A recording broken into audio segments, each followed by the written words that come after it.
was very busy building today. And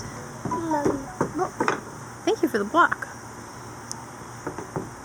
It made me think about the fact that we're inside our houses a lot more, or at least I have been for a while. And I have a new house, so I also had to start thinking about what does it mean to have a house. I had an apartment before, but I wasn't in charge of taking care of everything. My landlord was. But now it's my job to take care of a lot of the building stuff. I'm just handing some blocks to Rowan. Yeah, are you gonna put them in the box again? So now that it's my job to take care of things, I have to fix my eaves trough, and I have to take a look at the plumbing, and all of these things to keep my house in order. I'm just gonna follow it from here.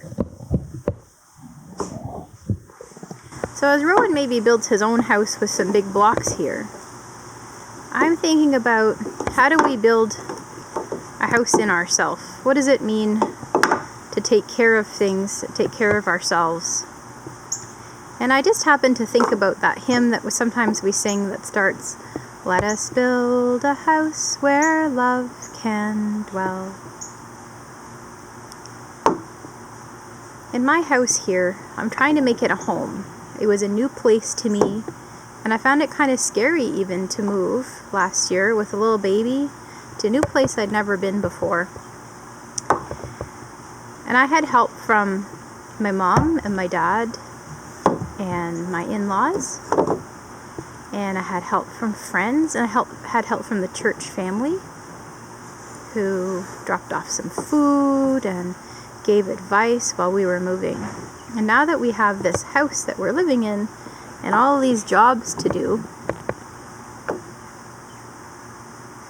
I'm trying to make it into a home, and a home where love can dwell.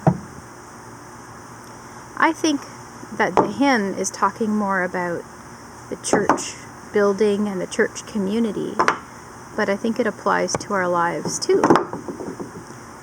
So if we're building things up, we're trying to create with love, make a place where everybody is welcome, and where love can dwell.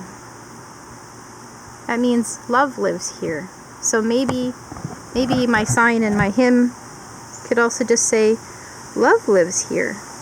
And maybe that could mean in the church too.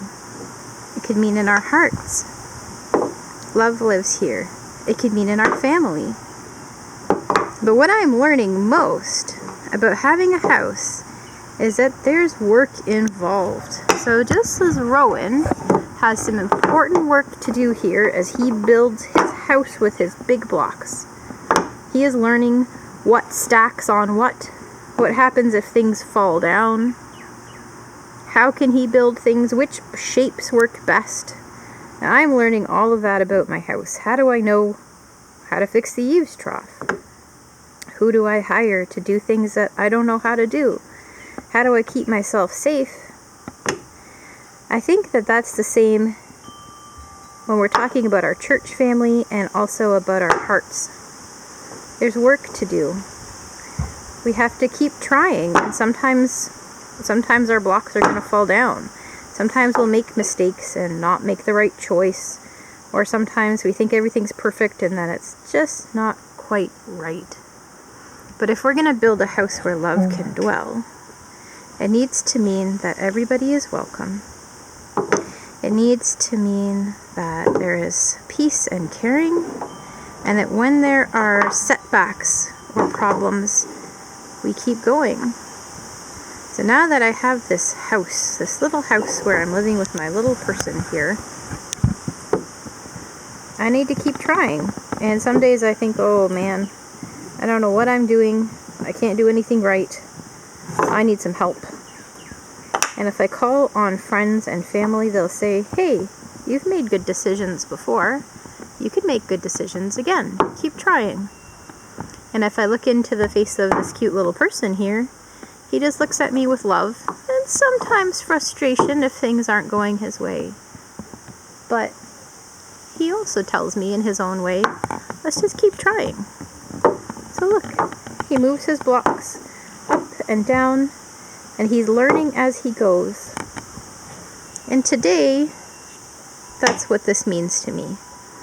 Build a house where love can dwell, learning as we go, trying and sometimes getting it right, sometimes getting it wrong, but wanting love to live here. Triangle block. Triangle block. Smells good. Nice fresh lumber. Smells good. Thank you.